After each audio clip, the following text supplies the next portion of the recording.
aspects that are in line with the OECD findings. But also, Ibu Devi made some valuable additions to the OECD findings that Indonesia's economies, the structure of the economy of Indonesia is based on the SMEs, SMSE. 99.9% of Indonesians' business are SMSE, and only 4% of it are participating in the GVC. And all of these SMSE are very highly depending on the technological services, digital services that to run their business. And the ISD findings also shows that here right now in Indonesia, they still have some barriers on this, how the SMSE can, make the digital services more useful to their business. The ISD key drivers for growth, highlighting 6 points that they still need the digital skills certification, connectivity of the infrastructure, acceleration of digital technology adoption, IP or trademark national and international IP. The 5 is market access participation, and the last is the financial scheme for export. So this is a very interesting findings that our economy is mostly based on the SMSE, and then this business is highly dependent for the digital services. But in the digital services, we are still lacking because of the some of the policies that are not in favor of them. I think it will this final finding from the ISD and also from the OECD will bring us together to we will open for a discussion for this. So anyone who would like to participate in the discussion, please raise your hand. We also have our participants maybe from the in the Zoom, right? They also can join us in the discussion. We'll have around 20 minutes for discussion before we move to our next session. So please, anyone can raise your hand. Yeah, the lady over there. Yeah. Thank you. My name is Rika. I'm from Ministry of Health. Thank you for the presentation. I want to ask to Matteo, why did you use the 2019 data? Because it's been 5 years ago. Maybe for the current situation, there's many differences that we have faced, and I believe that the use of telecommunication and IT or digital data on trade services is maybe grow faster than the data that you saw from your presentation. I see that the data comes from WTO. I just want to know if there's any possibility that you take the data or make a sample from Indonesia situation, current situation, maybe small research that you can do in Indonesia, so that we'll show the current or real situation, and it will and therefore the data will be used for the to manage the strategy appropriately. And the second thing that I want to convey that regarding to the liberalization on trade, that in health sector we also have done the export for medical devices and drugs, and also yes, we support for the liberalization on trade, but we also have to consider that beyond the Indonesia regulation, we also have some of the what MOU or some cooperation with maybe regional organization that we have to fulfill. So maybe you have a recommendation or solution to face this challenge that we can do the liberalization on trade. Thank you. Thank you, Ibu. Sorry, Rika. Ibu Rika from the Ministry of Health, right? Okay. So you have two questions. The first question is regarding the data.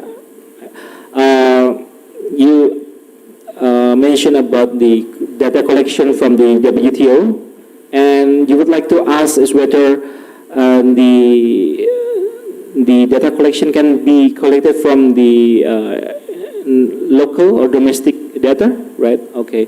So you like to ask to Ibu Devi and the OECD, or sorry, from the OECD, right? Okay. So that's the first question, and then the second question is regarding the Indonesian export on health sector. So if I may correctly, interpret correctly that you asked about the how the study make use of this and to be make useful to how to make policy recommendation on the health services export. Okay, please, Mace or Janos. Thanks a lot, Indra. Thank you very much, Ibu Rika, for your questions. On the first one, the data that we're using to compute the growth in the relative share of each sector within the total, depending on the chart, services production or services imports or services exports, is data that comes from a joint effort of the WTO and the OECD, and in particular it's the database that is called Balanced Trade in Services Data. It's based on the national account reporting of the country, so it should, in theory, take into account the data collection that is happening in Indonesia. If you have different data that would suggest different patterns, we would love to engage with you and see this data and check to what extent they show different patterns. In particular, if I understand correctly, on the telecommunication sector, you seem to have different results when you look into your data. Again, very much open to discussion, and it would be great to see these data and to work with them, comparing them with what we have, which is again this WTO OECD data set. On whether the report that we're presenting today has some insights on the barriers that you face when you want to export medical devices, if I understood correctly, that's your question. Unfortunately, the STRI, the Services Trade Restrictiveness Index, does not cover health sector. Otherwise, it would have been possible maybe to map regulatory barriers in key partner countries where Indonesia would like to export medical services, possibly attached, bundled together with the medical devices. One thing that can be done, it's not in the report, but again, it's something that can be done using the STRI, is to look at those horizontal measures that apply in Indonesian trade partners and see to what extent these barriers are relevant for the type of export that you're looking for. If you're interested more in the specific requirements related to the physical good, to the medical devices as physical goods, this unfortunately is not something that the STRI covers. It's completely focused on services, so it doesn't look into the TBT, SPS type of measures that could apply to medical goods. I hope this answered your questions. I don't know if my colleague Janusz wants to add anything. Then floor back to you. Thank you, Matteo. Okay, next question. So I have following up question actually. Well, it is not in your study, but I think to answer the second question, maybe can we use TIFA, trade in value added, on the OECD TIFA? How we calculate the services into the economic activity, right? Services sectors into the economic activity, and then based on the valuation, how the services sector play maybe some major contribution to the activity regarding the export of that medical devices. Can we make use of the TIFA, maybe? Absolutely. That's a very good suggestion. So what can be done with the data that are used in the report, in particular the trade in value-added database, TIVA, is to see to what extent services are generating or creating value-added, which is embedded in the exports of medical devices. Unfortunately, TIVA comes with a rather coarse classification of sectors. So I'm not sure to what extent you will be able to identify exactly the product you're interested in, but for a sector that includes medical devices, you will be able to see what are the services that generate value added embedded in those exports. And this somehow will give you a sense of what are the services that can help me building, creating, adding value added in my exports, making my exports more valuable, more competitive on international markets. That's definitely something that can be interesting to do. Okay, thank you, Matteo. I hope we can give some clear perspective on that things. We're still open for the next question if anybody wants to ask. Yeah, a gentleman over there.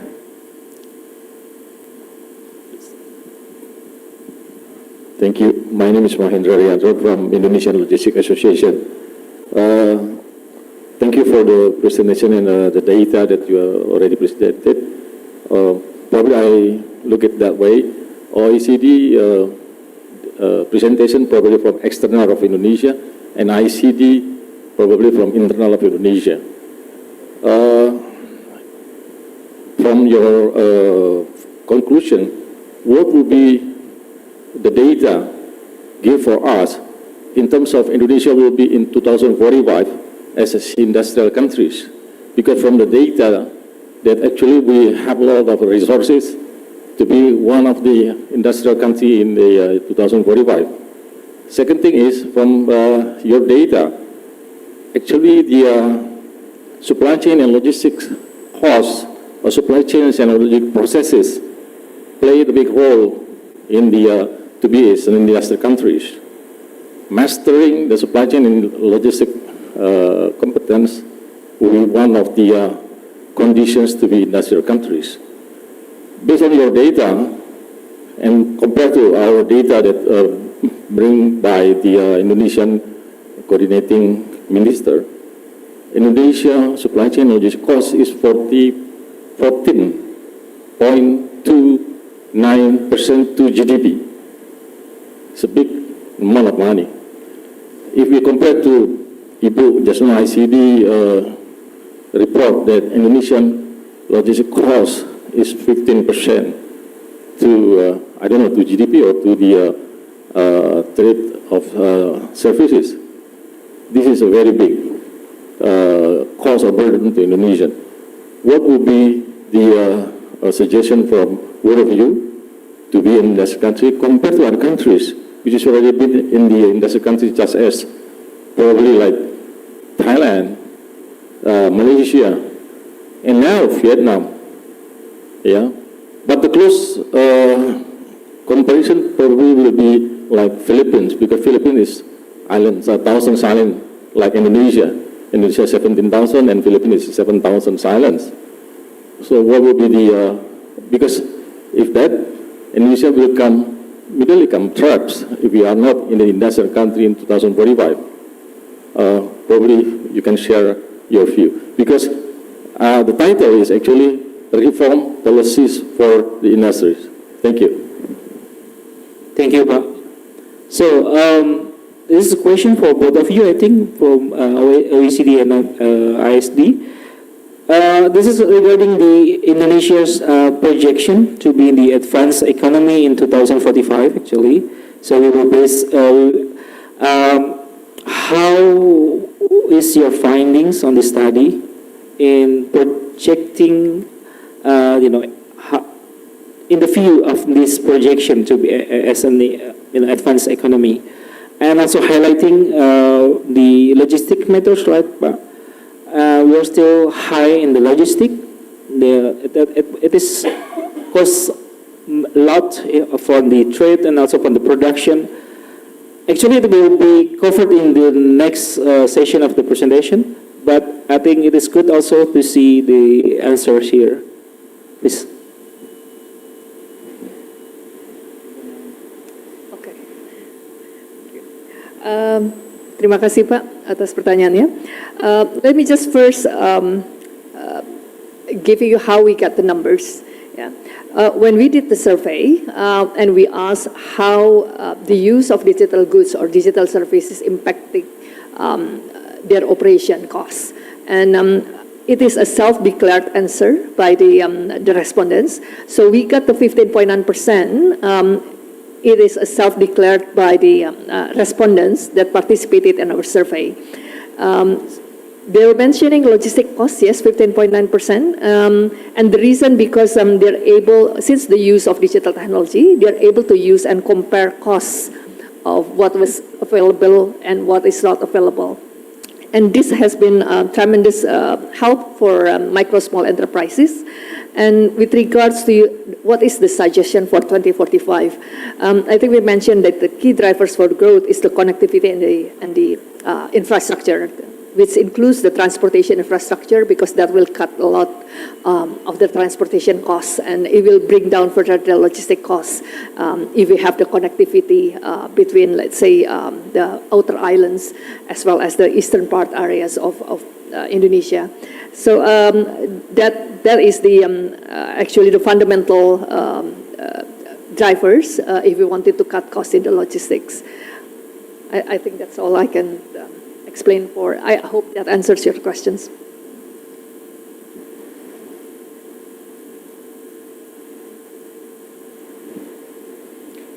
Thank you very much for the very interesting questions, and particularly the first one where you asked where would we see Indonesia in the future? And I think that's a very difficult question, because there's so much happening that could influence how the future looks like.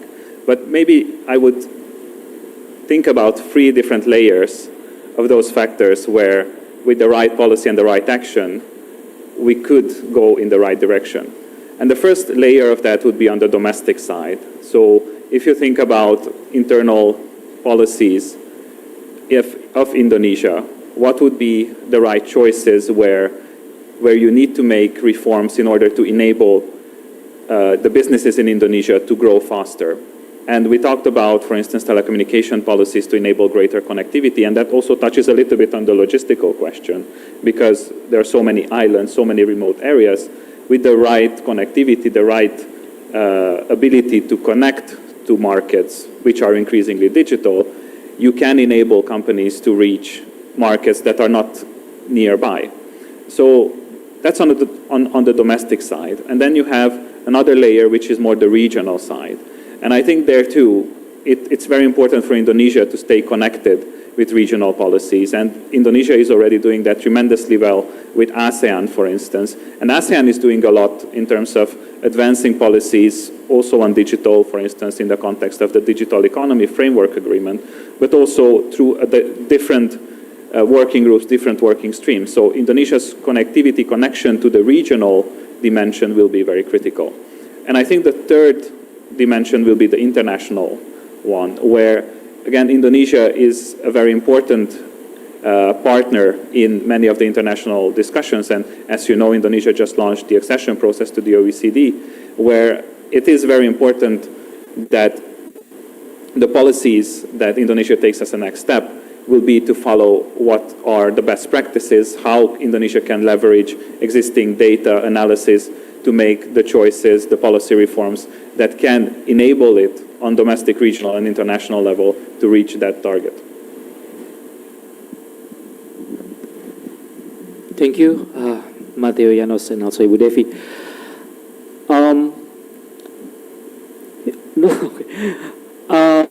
We still have one question.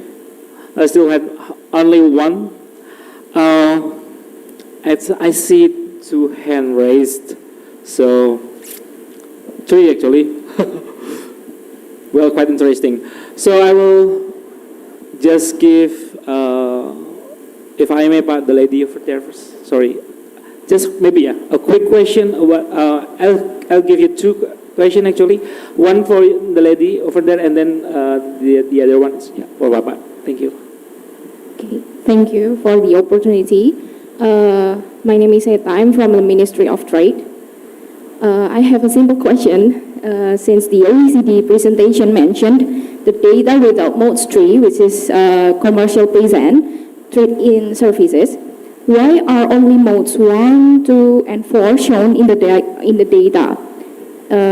My question is investing in the Indonesian service sector not attractive to investors, or are there high barriers to entry, or it is very hard to get the accurate data information? Thank you.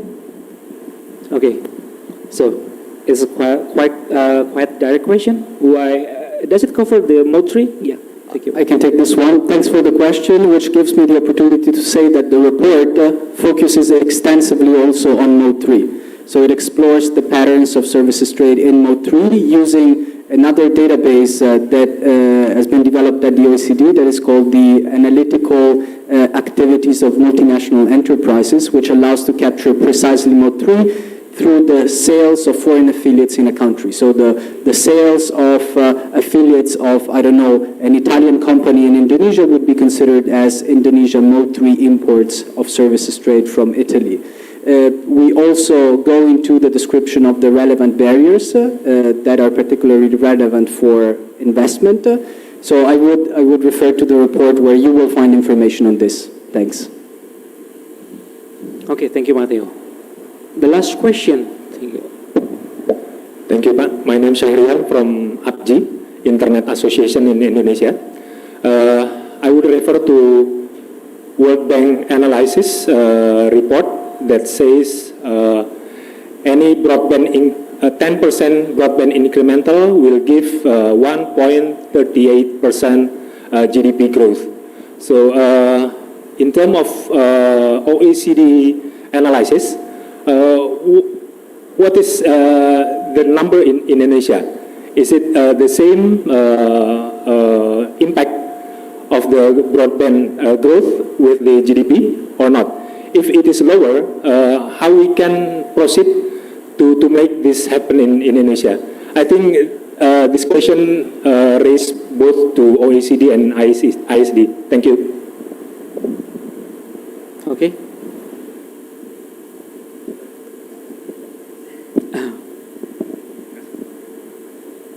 Thank you very much for your question. So unfortunately, we didn't replicate the analysis of the World Bank, so we didn't estimate for each country what is the effect of a certain increase in broadband coverage. We would be thrilled to continue our work with Indonesia to to engage in similar analysis. So I don't have a precise estimate for you today. I'm sorry. Yeah, word from Janos. Yeah.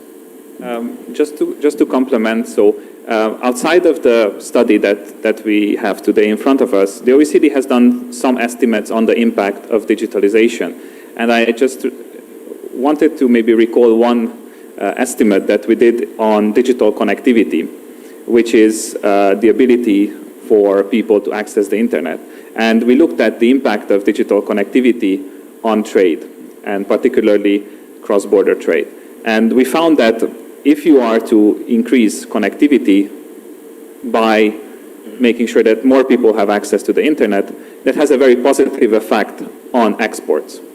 And about 1% increase in connectivity is associated with about 3% increase in exports.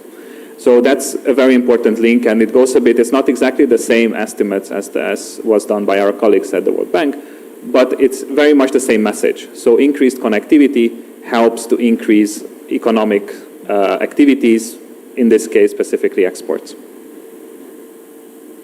Okay, Ibu Devi. I have nothing more to add actually, because Okay. this, Janos has already explained it so well. But from our studies here, we've seen that the use of digital goods and connectivity, as Janos mentioned, it has increased services export, it has increased productivity, it has increased efficiency. So yeah, if there is an increase in digital connectivity, definitely will further increase both in terms of productivity and services export. Okay, thank you, Bapak dan Matteo, Janos, and Ibu Devi. So it may differ from the data, but it says the same language, the same message, that connectivity will increase the export and the growing of the economy. Okay, I think it is our time to conclude the first session. It is a great pleasure to have you, Matteo, Janos, and Ibu Devi, to be here on the stage. Please stay on your chair. We will have our second session. And let's give a round of applause to our experts here.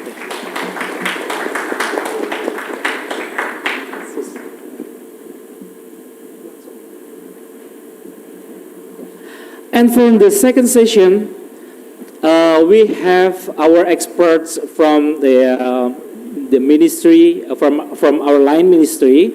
We will see the perspective of the Indonesian government from the perspective of the Ministry of Telecommunication, the Ministry of Transport, and also from the Ministry of Coordinating Ministry of Economic Affairs.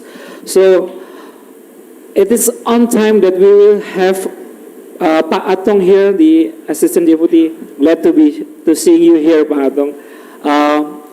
We'll welcome our next three experts here. Please come join me here on stage. Pak Atong from the Ministry of Economic Affairs, Ibu Dian, and also Pak Baun. Please, Pak.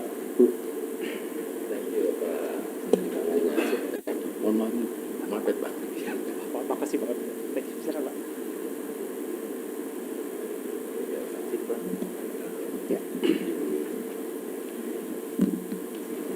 Yeah,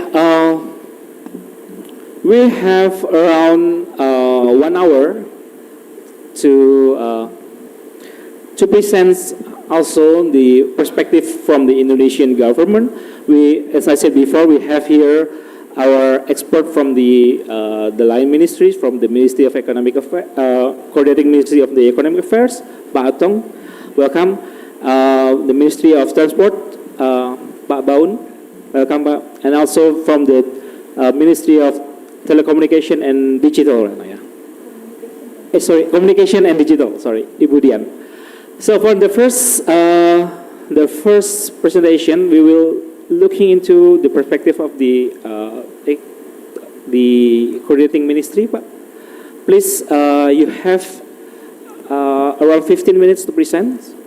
Yeah, 15 minutes to present, and you will please, if it is up to your liking, if you want to present on your chair or on the podium. The floor is yours, Pak. Thank you. Bismillahirrahmanirrahim. Assalamualaikum warahmatullahi wabarakatuh. Good afternoon for all participants. Sorry, I have finished my discussion with the ASEAN Secretariat. I am as a chairperson for the logistic and transportation. Services Sectoral Working Group, and then I'm finished, and then ada demo di luar rupanya. Sorry, there is demo over there. Okay, thank you. Please allow me to present my presentation regarding the potential and challenge regarding the logistic sector. Could you please to present my presentation? Okay, waiting for the presentation. Ladies and gentlemen, this is my honor to be here to share with you about what kind of the challenging and then what potential for sector logistics. First, for the challenging for logistics sector, yes, presentation. Yes, please, that's right. We have the main challenges. We call it as the, and then I hear from the question and answer session that how to reduce national logistic costs. Nowadays, in 2022, we have 14.297, 14.29%. Then, okay. And then this is a huge number.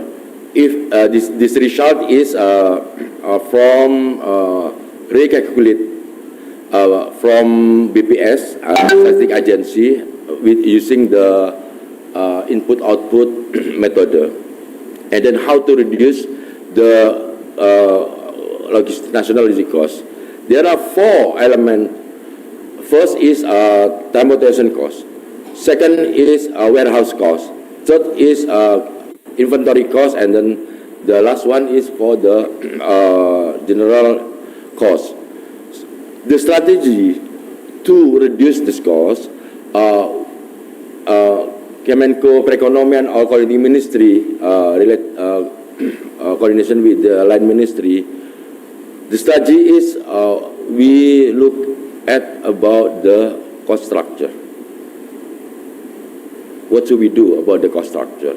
Because in the next slide please, we should reduce costs at least average 0.3%. And then how to reduce the cost? As you all know, that the transportation cost in Indonesia are dominated by land transportation. Average in the 54 until 55%. And then another is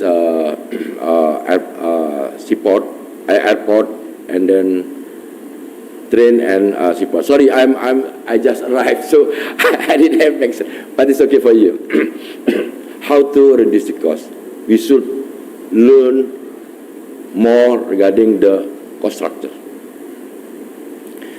This is our challenge here, and then we can be reached 2045, 8% from 14.29%.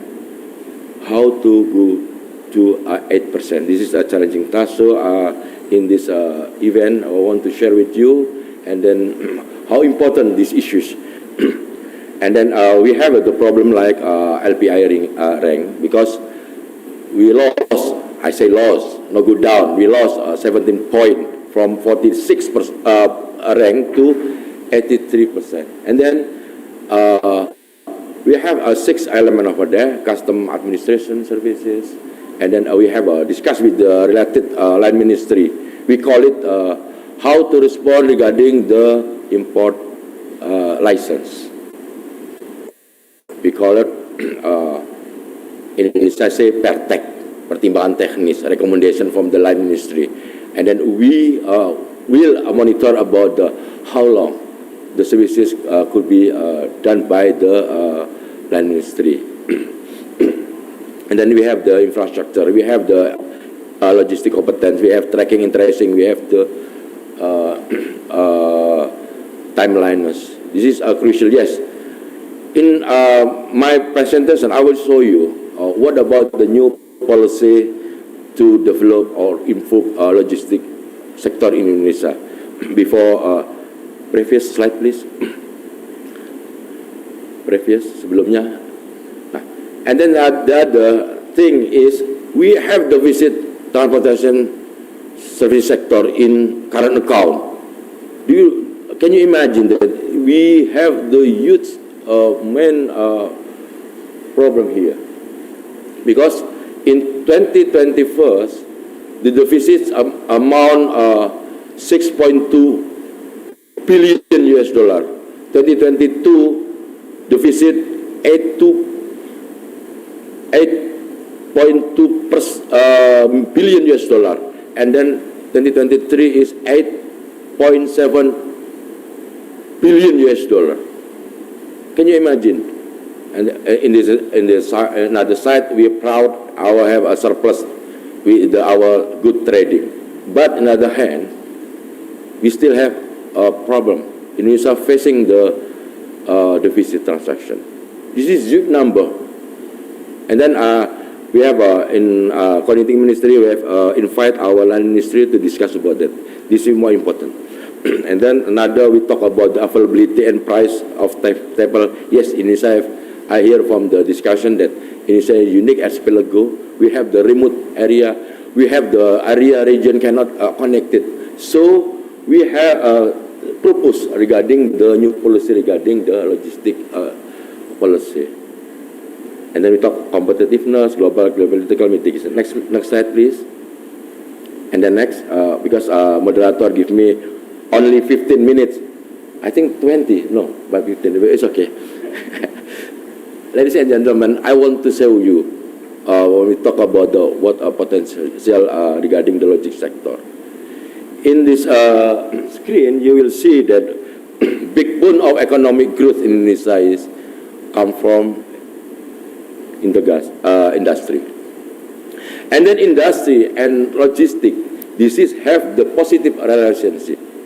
It will mean that the industry growth is good, and then it will mean that logistics sector would be good,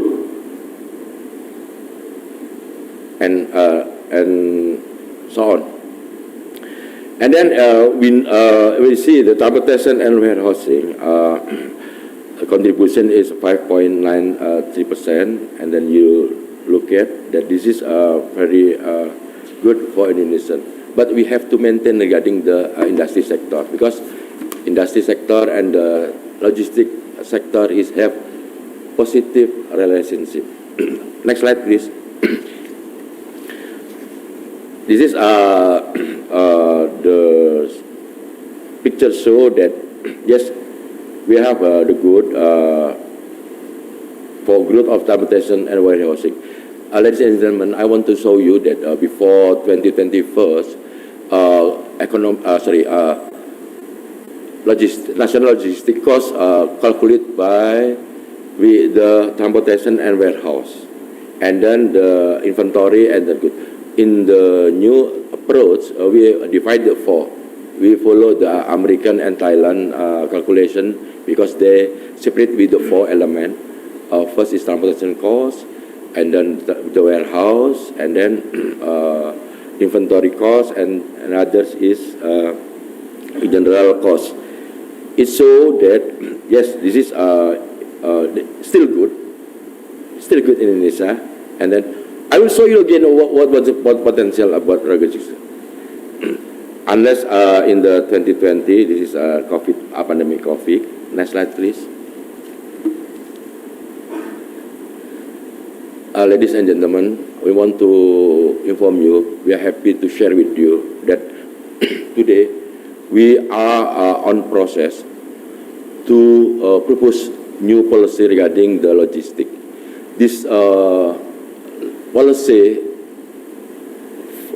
we revise two regulation. First is Presidential Instruction number 5, 2020. We call it a national logistic ecosystem. The second one is Presidential Decree number 26, 2012 regarding blueprint logistic ecosystem. So what kind of the news? The new is ultimate goal. We should respond regarding the how to reduce the logistic cost, how to improve our logistic performance index. We should respond about the increased national economic growth, because we talk about the outcome, what impact of the logistic for our economic growth. And then for this session, we want to highlight regarding availability material, yes, to ensure the availability of raw material and supporting material required in the production process and supply chain. Because we all agree that we have to support industry sector. If industry sector is grow positively, the logistic sector will be positively too. And then next slide, please. Due to the time, I want to share detail, but the moderator still have a limitation. This is the framework. We have 4 pillars. First, how to strengthen the national logistic ecosystem. As I mentioned before, this is regarding the Presidential Instruction Number 5/2020. It will be ended December 2024.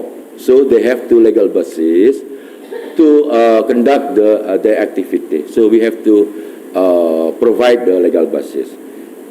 As you know, that in national ecosystem there are 4 pillars. We call it the business process simplification, platform collaboration, is of payment system, and then the original thing is regarding to port layout planning and port layout planning, because I forget to remember this word. In the new, for the last point in the first pillar, go to the second pillar. We want to strengthen policy for the infrastructure and connectivity. Yes, we have to respond regarding the remote area. We have to respond regarding the archipelago, connected. The connectivity should be connected in a region. Because as we know, we have the ALKI 1, ALKI 2, ALKI 3. ALKI is mean sea line. First, second, and then third. And the issues in the pillar 2 is accessibility, hub and spoke, and then tripod. Yes, how to increase about the transportation cost. We support regarding the hub and spoke. This terminology has been stipulated in the law of in transportation, both land, air, railway, and then, but it didn't implement it right now. But we propose again to support, to strengthen how to use hub and spoke, because in literature, in research base, it can reduce one per 3 or 33.33%. It can reduce, especially for the seaport and airport, for the shipping line and the airplane. This is the use number, how to reduce, because we talk about the competitiveness. If we cannot know about the cost structure, how to reduce the cost, it still remain in this condition. So we have to initiate. This is our initiate with the collaboration with the line ministry. What should we do?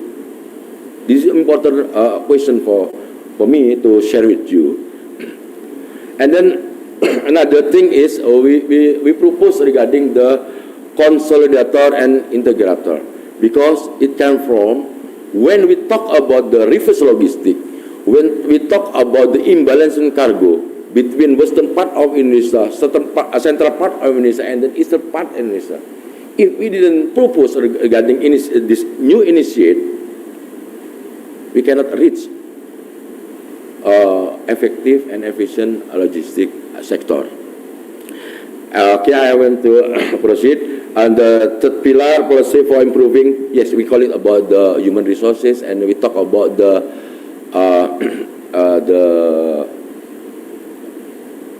Okay, yes. And then the important thing I want to share with you, we will apply digital transformation for logistic services. Ladies and gentlemen, as we will know, Indonesia has setting up regarding the services based on IT. We call it G2G application, G2B application, done. But on progress, we still think and discussion with the line minister and stakeholder how to develop the B2B application and B2C application.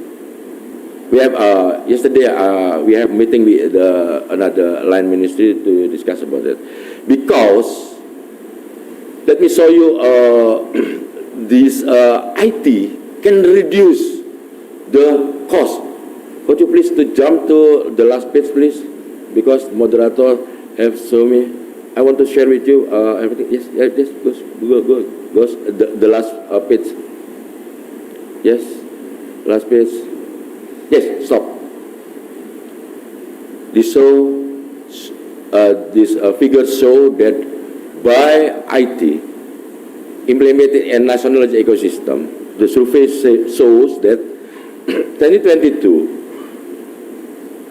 saving for time 44.5%, cost 31.9%, and in 2023 the services saving time is 57.7% and cost 30%. We call it about simplify business processes, reduce physical document, not repetition, unloading location, immigration, average efficiency of time. This will mean that government to send a signal.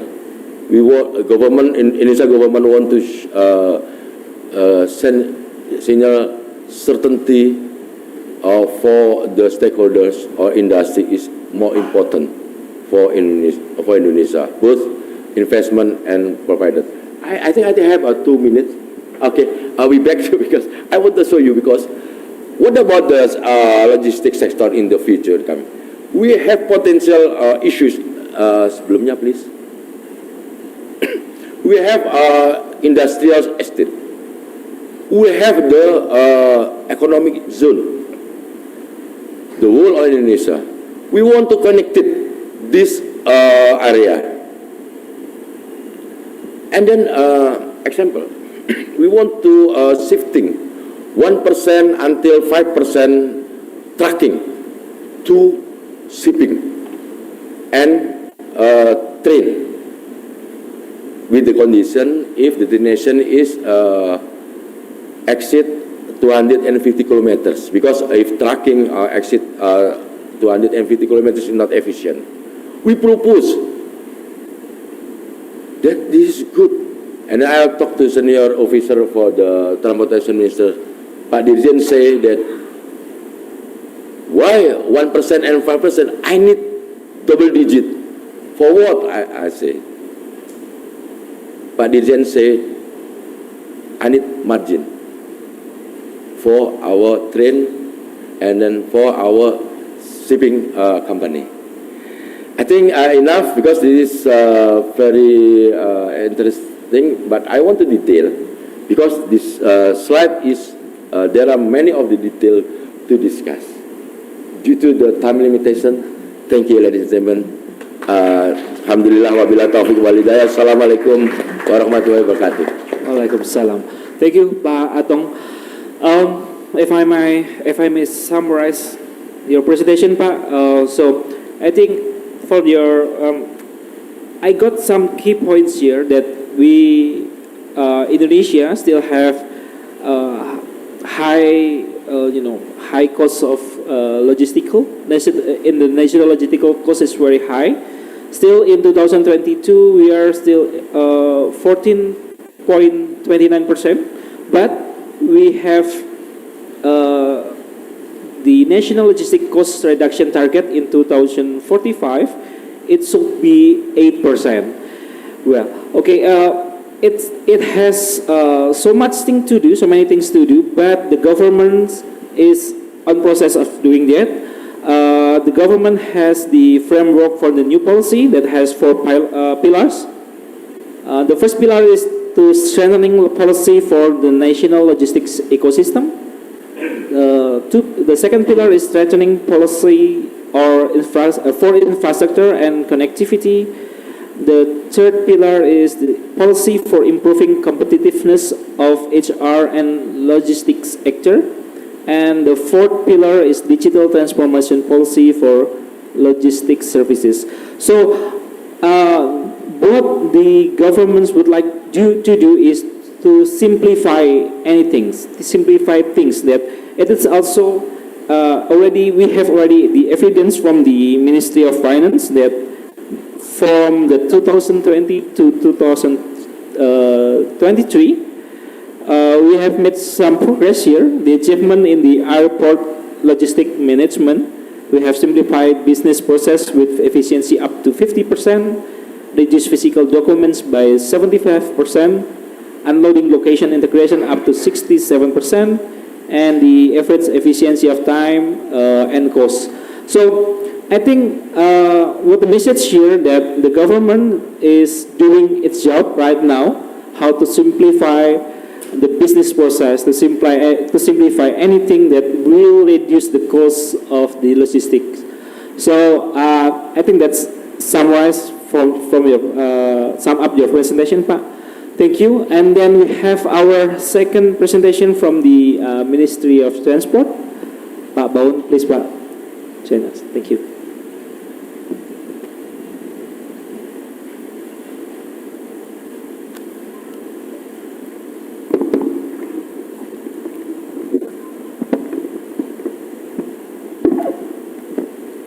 Assalamualaikum warahmatullahi wabarakatuh.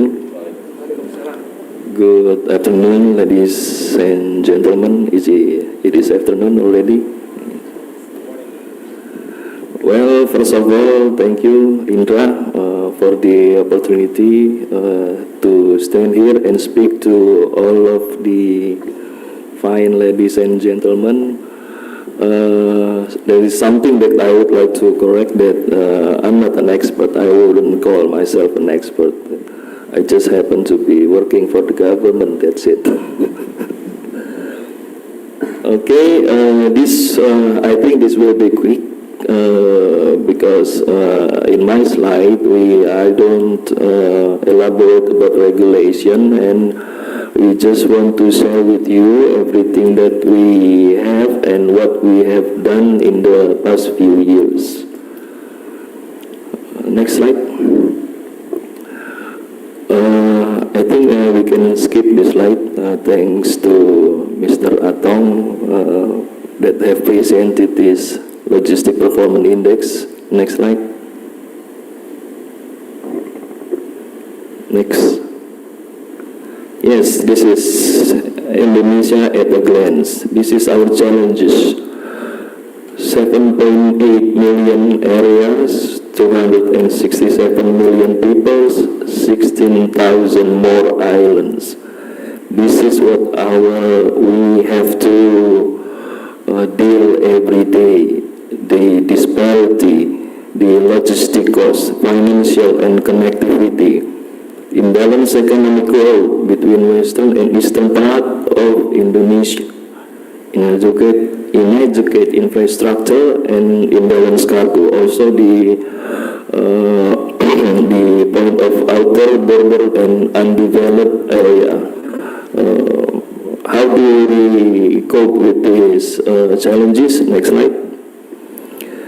This is what we have done so far.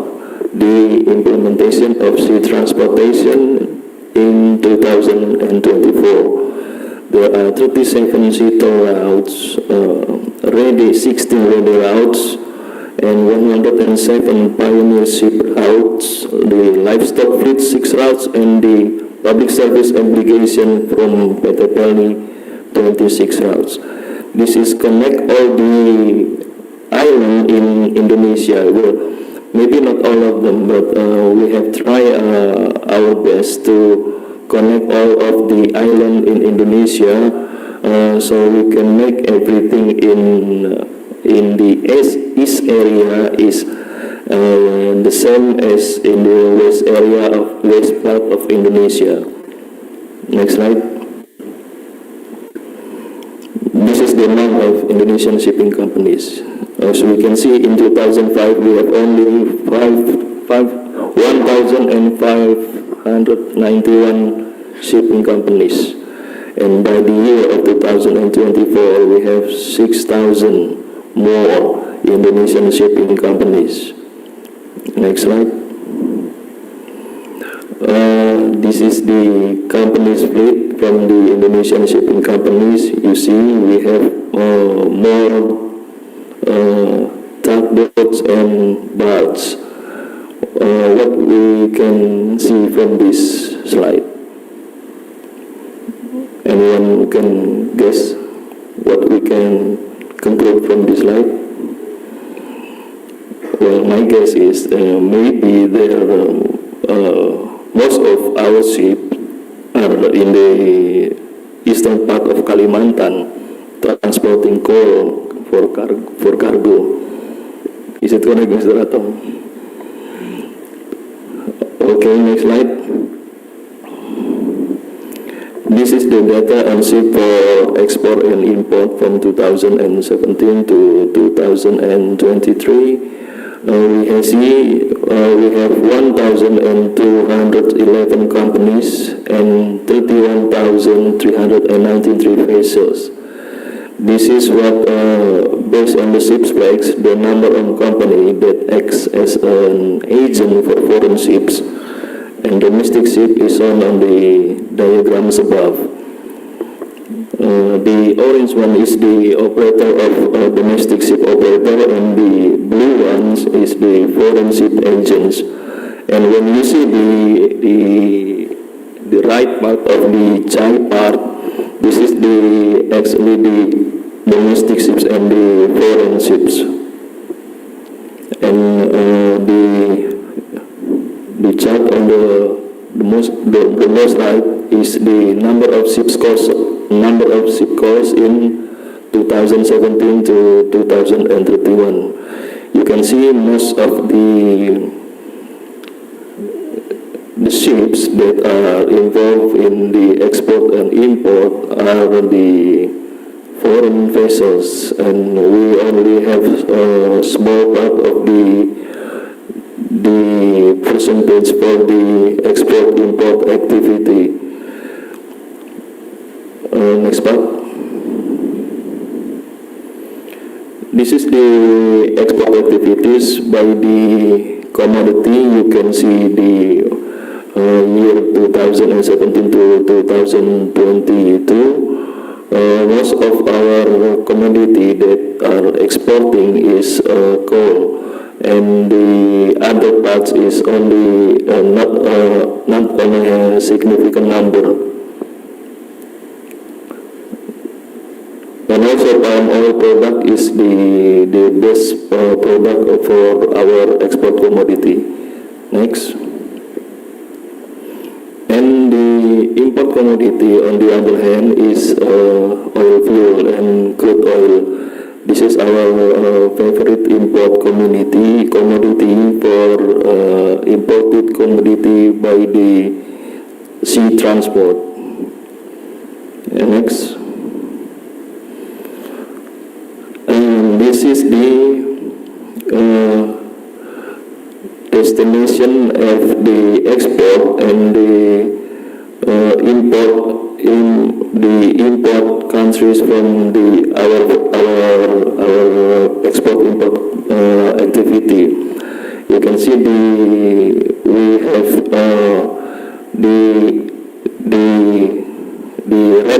the red line. This is the most import. We can see that it is Singapore, and in the right part is the export. The destination country is also Singapore. And we also have an import-export activity to China and India. Next. This is the DG IST digital ecosystem. We have the InnoWorldNet in every port that we have in Indonesia. We have si Perkapal, si Cuka, si Melala, si Tolaut, and si Perintis. Each of these application, the system has their own use, but mostly we have to use InnoWorldNet in the port of in Indonesia. Next. This is the implementation of InnoWorldNet. We have by the end of 2023, we have around 264 ports have implemented InnoWorldNet, and also 1,977 special terminals and private interest terminals. Next. There's also a program from the government to increase the utilization of SSM pengangkut. We have the single submission in our ports, but right now we have only by the end of August 2024 we have achieved 32% of implementation of SSM pengangkut.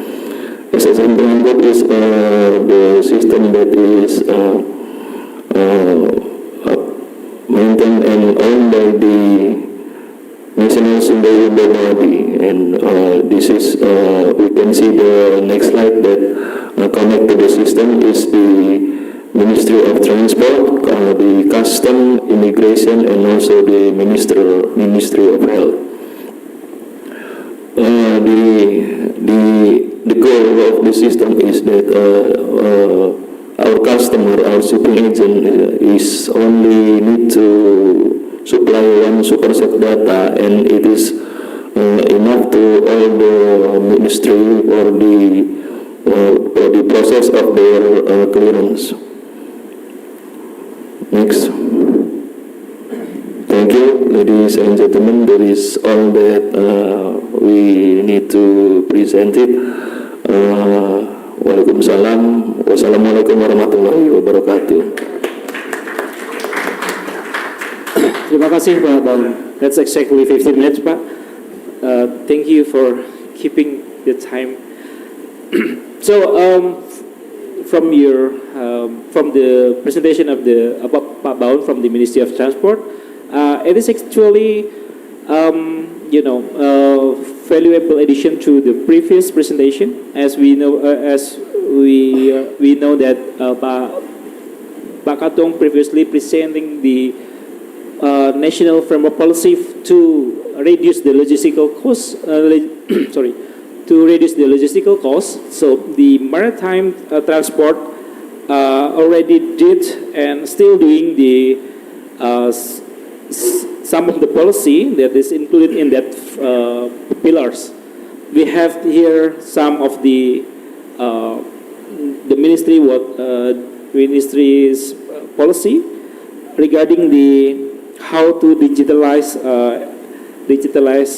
the services using the digital ecosystem, the InnoWorldNet, si Perkapal, si Juka, si Melala, si Tolaut, si Perintis, and it is doing its job right now.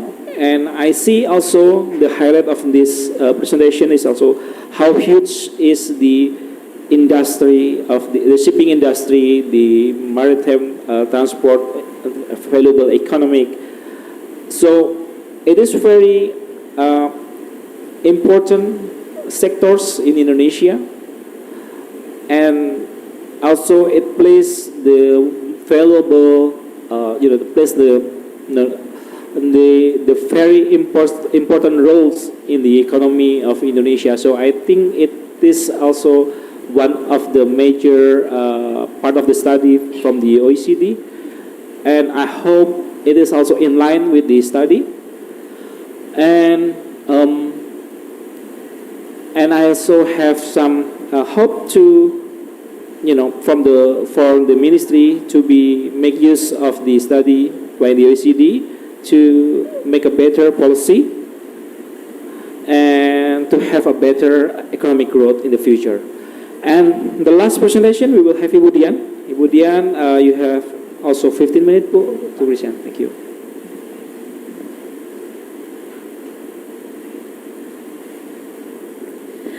Oke, selamat pagi. Terima kasih Pak Moderator, yang terhormat Pak Jalu, Matteo, and Bapak Ibu pembicara.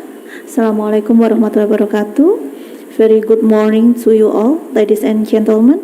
So, first of all, I would like to appreciate OECD for providing this study, and then we also congratulate the Ministry of Trade of Indonesia for having this event. And as you may know, that our ministry, the Ministry of Communication and Informatics, just now transformed into the Ministry of Communication and Digital. So we are playing the most crucial part of the connectivity here to reshaping the telecommunication sectors. And on behalf of my Head of International Affairs, please allow me to present some potential and challenges of telecommunication services in Indonesia. Okay, next slide, please. Okay, so I found a similarity between three speakers today.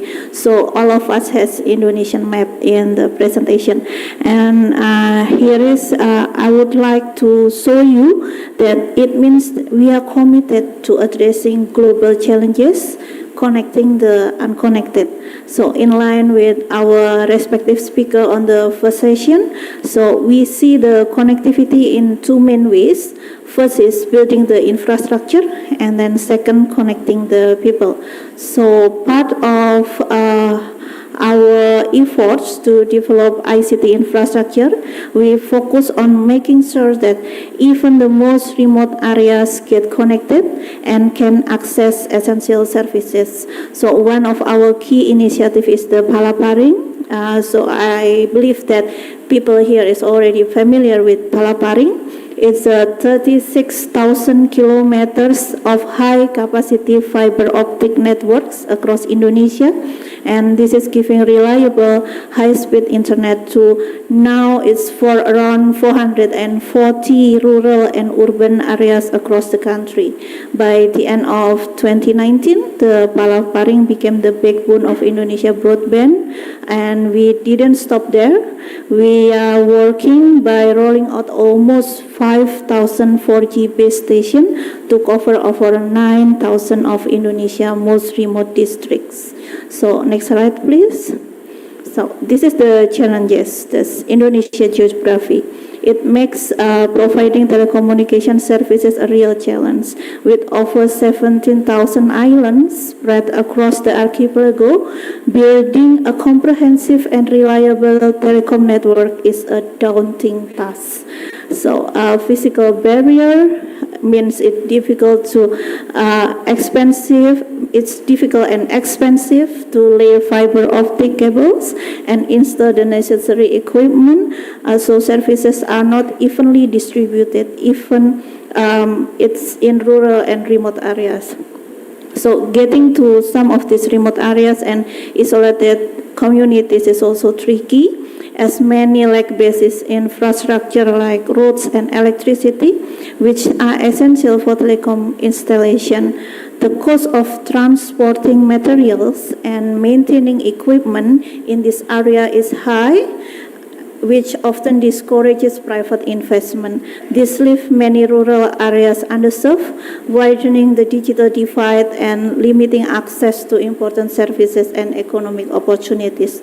That's why initiatives like Palaparing Project and the Universal Service Obligation are so important. This program helps overcome the geographical challenges by improving connectivity in hard-to-reach areas. Next slide, please. So, as part of our ongoing commitment, we successfully launched Satria-1 satellite on June 18 to 2023. This marked a major milestone in Indonesia digital transformation journey. The Satria 1 is designed to bridge the digital divide and improve telecommunication and internet connectivity, especially in remote and underdeveloped regions.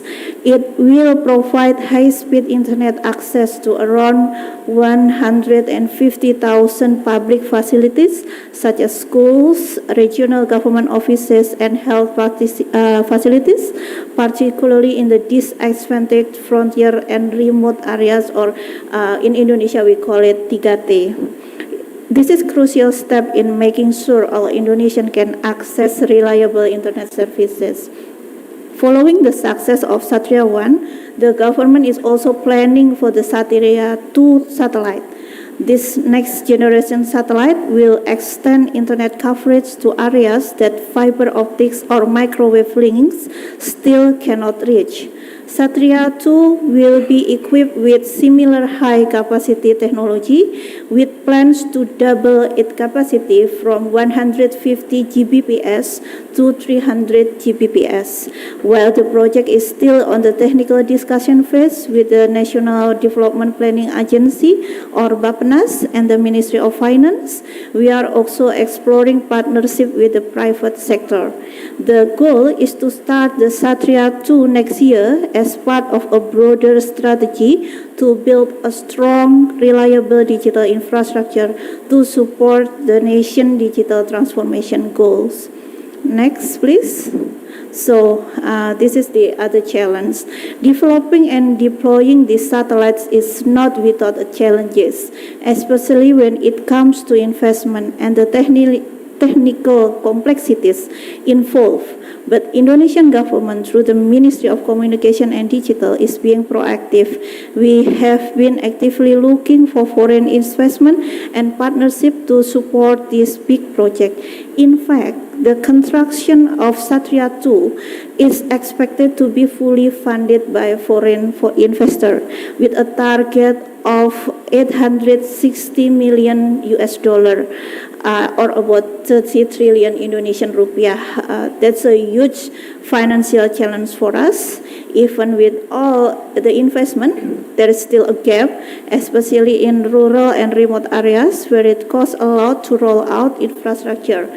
But the returns are not as clear. So the return cost is not sufficient enough. That's why many of this region still do not have access for their need, and which hold them back from fully benefiting from the digital transformation, and unfortunately, it widens the digital divide.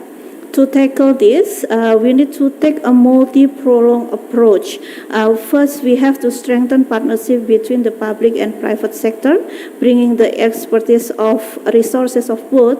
The government can play a pivotal role by creating a conducive regulatory environment that encourages private investments, which might mean offering tax breaks, subsidies, and grants to ease the financial burden on investors. Also, streamlining bureaucratic process and ensuring transparency can significantly improve customer confidence and attract more capital into the sector. Secondly, we should explore creative financing models. Blended finance, which make public and private funding, could also be a great way to bring in extra resources for this digital infrastructure project. Crowdfunding or community-based financing could also work, and then also the international cooperation and development aid. Next slide, please. So, pursuant to the massive effort to promote equity access across Indonesia, Indonesian government has also contributed to the recent trend of broadband technologies and emerging technologies, which requires a broader broadband, higher capacity, and more stable connection. Thus, we testbed the 5G, and then the testbed has been deployed in several regions. In Indonesia, there are more than 11 locations chosen as the place for trial for 5G, such as Lake Toba, Belitung, Jakarta, Bali, and Lombok from 3 operators. They are Telkomsel, XL, and Indosat 3. Now in 2024, there are 41 cities serving 5G across Indonesia. With the current challenge is to target new spectrum band in 700, 2.6, 3.3, 3.5 and 26 megahertz.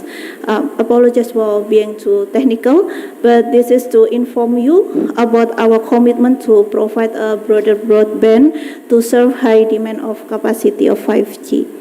Next slide, please. As we introduced before, 5G will serve a more reliable connectivity for broadband services, compressing latency and elevate other digital technology services such as Internet of Things, blockchains, and artificial intelligence. Ensuring any emerging technologies deliver higher productivity to reach a better economy, 5G is estimated to provide 2.8 thousand billion Indonesia rupiah by 2030. A really huge amount actually. So also 5G as enabler can leverage service sectors such as administration, finance, healthcare, and education by 42%. Grow and sectors such as smart factory, smart city, and smart grid by estimately 34%. 5G also derive the new classification from 20 to 40 job classification that opens a wider opportunity for local workers. Next slide, please. In fact, the farming of 5G spectrum, as what I have said earlier, remain the biggest challenge for 5G development in Indonesia. Since there are existing frequency bands which are already in place that needs to reallocate for 5G. It should impact with the new challenges of licensing procedure, budget, and technical standards.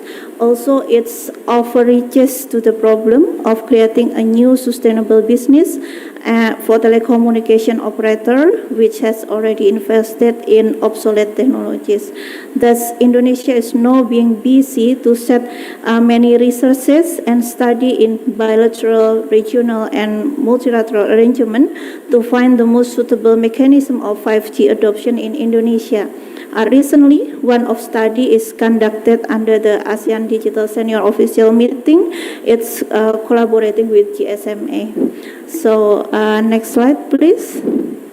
Okay, as I wrap up my session, and I don't want to hold you from lunch, and then the moderator also limited my time for presentation. So it is important to take a moment to appreciate the progress that we have made in tackling challenges around digital literacy through the key initiative like DTS and cyber creasi. Building on what I mentioned earlier about DTS, cyber creasi and cyber creasi has played a crucial role in creating a safer and more informed digital space. And so to address this, we roll out 3 main initiatives. It's aimed to developing digital literacy and skill across the country.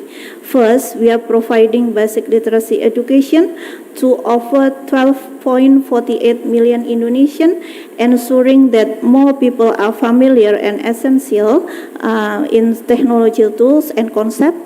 Secondly, we have created the DTS, the Digital Talent Scholarship, that offer intermediate level digital skill training to over 200,000 recent graduates and professionals every year, covering key areas like data analysis, AI, cloud computing, and cyber security. And finally, we are offering advanced training for policymakers through partnership with leading global universities, helping them to better inform decisions about the digital policy. So it's launched in 2018, And by 2024, our goal is to train 100,000 high-skilled digital talents through this initiative, and preparing them to contribute to Indonesia growth and keep pace with global technological advancement. Next slide, please. So this one is the cyber creasi and digitalent. This two program is to preserve the digital realm. So cyber creasi has played a crucial role in creating a safer and more informed digital space by addressing widespread issues like misinformation, cyberbullying, and online radicalism. Cyber creasi has empowered millions of Indonesians to use the internet confidently and responsibly. The initiative not only promotes digital skills, but also focus on digital ethics, safety, and culture, ensuring all well-rounded approach to digital literacy. Together, these two programs, the Cyber Creasi and Digitalent, represent a major investment in our country's future. They show a dedication to create a digitally literate and skilled workforce that can drive innovation and economic growth. The success of this program has been possible because of the strong collaboration between the government, private sector, and educational institutions. It's through partnership like this we can continue to expand our effort and ensure no one is left behind in digital era. So next slide, please. In conclusion, I want to express my gratitude for this opportunity to discuss the vital topic of telecommunication and digital transformation in Indonesia. This initiative we have outlined from Palaparing to the Satria satellite, 5G, and our ongoing commitment to enhancing digital literacy through the DTS and Cyber Creasi program. All of them reflect our unwavering dedication to bridging the digital divide and fostering economic growth. And however, we also recognize the challenges that we face, particularly in investment and geographical complexities, which require collaborative solutions from the government, private sector, education institution, or maybe international organization like OECD. So let us continue to work together to build a robust infrastructure that empowers every Indonesian and ensuring no one is left behind in this digital era. Thank you. Wassalamualaikum warahmatullahi wabarakatuh. Thank you, Ibu Dian, for the precise and timely presentation. So the last presentation regarding the communication marks our last session actually, but I just want to highlight something here, that Indonesia is a big, huge country and physically segregated. It is remain the main challenge as how to connect them, and the Ministry of Communication is making the policy. I think actually there are two areas. The infrastructure and also the connectivity of the people. So on the infrastructure side, the ministry have already made some huge progress by launching the satellite, the Satria 1 last year, right? This is, I think, the biggest satellite in the Southeast Asia, and it is mainly it is used as the, I don't know the technical term about that, but it is the vital part of the connection in the hugeness of Indonesia, and also in the connectivity of the people. The ministry also trying to build the digital creatives industry here, how to they have some policies and also programs on the digital talent, how to build the digital talents. And I hope that two main part of the presentation can show us that Indonesia is in the communications sectors is doing on the right track, I think. And I hope it's also in line with what we will see in the next years, that we will see also in the 2045 that Indonesia will be one of the advanced economy by developing these three main areas. So this is the last part of the presentation. We still have around 15 minutes to discuss what we present here. I'll give the floor to the audience. Any question, please? Yeah, Ibu Rita, again, from the Ministry of Health. Yeah, Bu, please. Thank you. My name is Rika from Minister of Health. I want to ask for Ibu from Ministry of Informatics and Digital. Previously, you said that the ministry has a plan to enhance the use of digital in 3T area, which we call the TPK in the Ministry of Health. I want to know more detail. What is the plan, and if you don't mind, maybe we can do some cooperation to support our plan also, because we are in the process of developing an SPK, which will be regular to the Ministry of Health regulation. Thank you. Ya, saya kurang paham dengan pertanyaan. So, I think Ibu, it is regarding 3T and the health system. Connectivity. Okay, please, Bu. Okay, thank you for the question, Ibu. So, as I mentioned before in my presentation, that we have Palaparing and also USO. So USO is a universal service obligation. So all the operators, we deducted the revenue from the operators, and then the deduction of the revenue from the operators, we use it to build in the most other parts of Indonesia which has no connection, and because to build infrastructure there is not give any advantages or value for the commercial. So we use the USO fund to build the infrastructure there and make them connected, and then also we have Menara Bersama, the sharing BTS. It's also part of our policy that previously that every operators have their own BTS, and then now they can share the BTS, and so it will reduce the cost a lot and will provide the connectivity, more connectivity to and services to the people in the remote areas. And we also have a center of excellence, Ibu. So Kominfo is actually have like a Badan Litbang branches.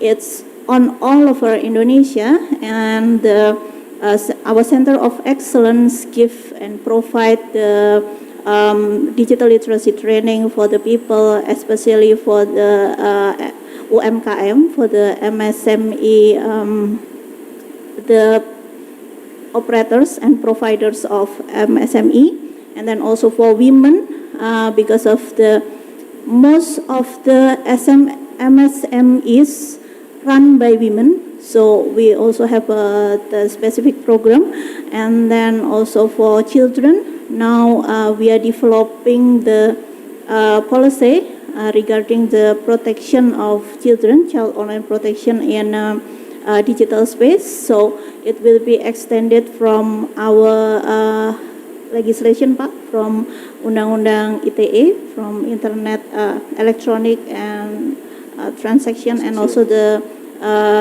PDP for the data protection, and so that's our policy to provide all the connection to the most other part of Indonesia and the most rural part of Indonesia. And also we in discussion of the low orbit satellites that can provide the blank spot that's not easy to be reached by the satellite or telecom by cable, telecom cable itself. So we are under the discussion of that. Thank you, Ibu. I hope it's answer your question. If it is not answering your question, maybe we can have discussion. Oke, terima kasih Bu Dian. Next question. Ya, Bapak, silakan Pak.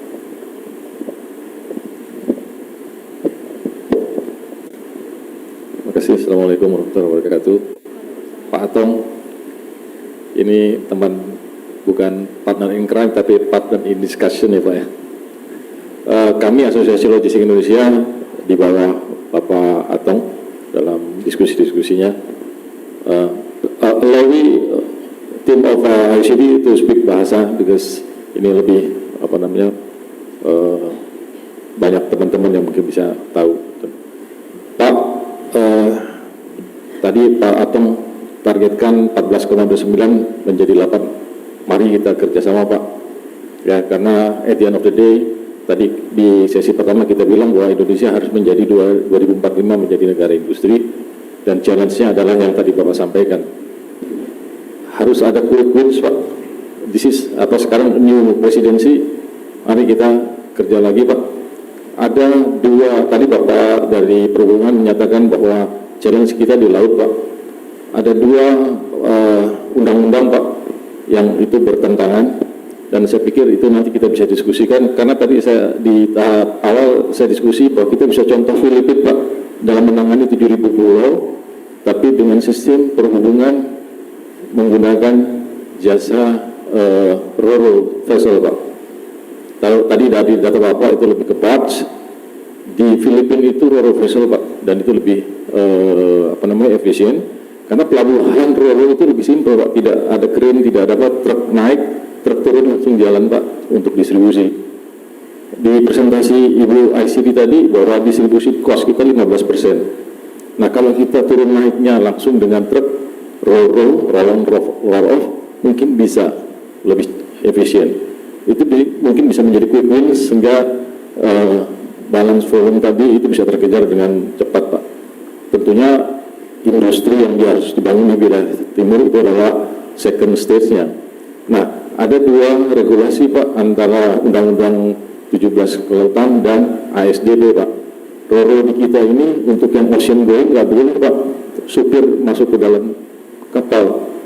Sementara studi kita, waktu itu saya juga ikut di dalam Asian Working Group Pak Atong izin, itu kita studi ke Filipina, boleh Pak. Trailer itu ada supirnya di dalam vessel. Jadi itu masalah regulasi. Nah ASDP, payrollnya sama, tapi supir sama penumpang boleh di dalam kapal. Nah ini mungkin yang PR kita bersama, ayo kita duduk Pak, mungkin regulasinya untuk kita rubah, kapal roro-nya dengan penghuninya tadi segala macam itu bisa kita lakukan, dan insya Allah itu turun Pak. Karena loading unloading di kontainer belum banyak congestion di dalam itu meningkatkan LPI Pak. Seperti itu.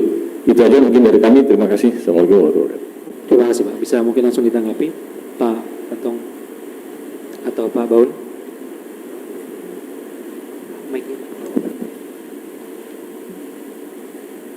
Thank you, Pak Mahendra. Your question is good.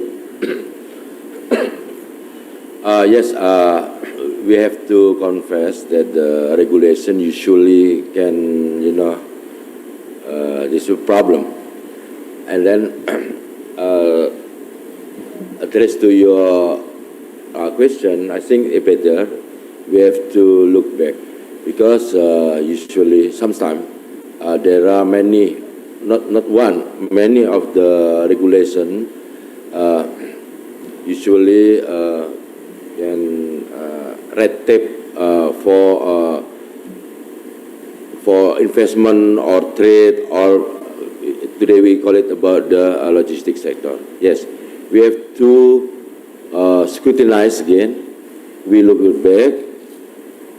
I myself and my team in coordinating Ministry for Economic Affairs, especially for the logistic unit,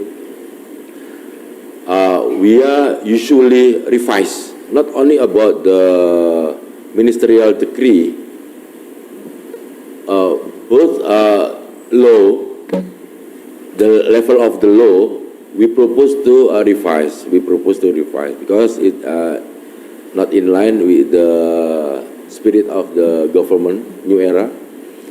Because the certain law can can as a barrier for the logistics. Yes, I do agree with you, Pak Mahendra.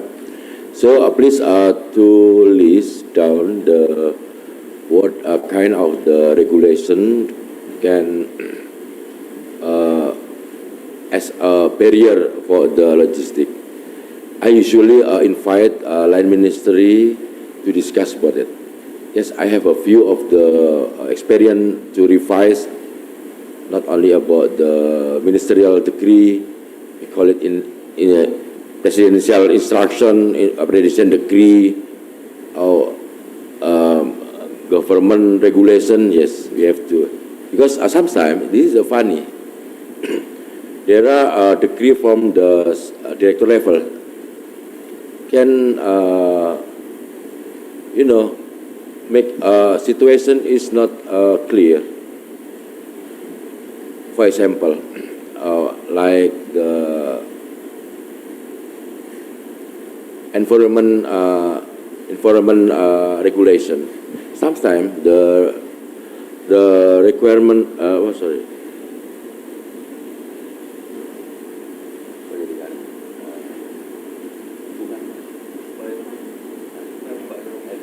Sorry, I forget. I lost the word. Environment regulation sometimes can, as a barrier or red tape for the investment. The regulation issued by the director, and then they say it cannot be revised. What? I say, what? Are you sure with your statement?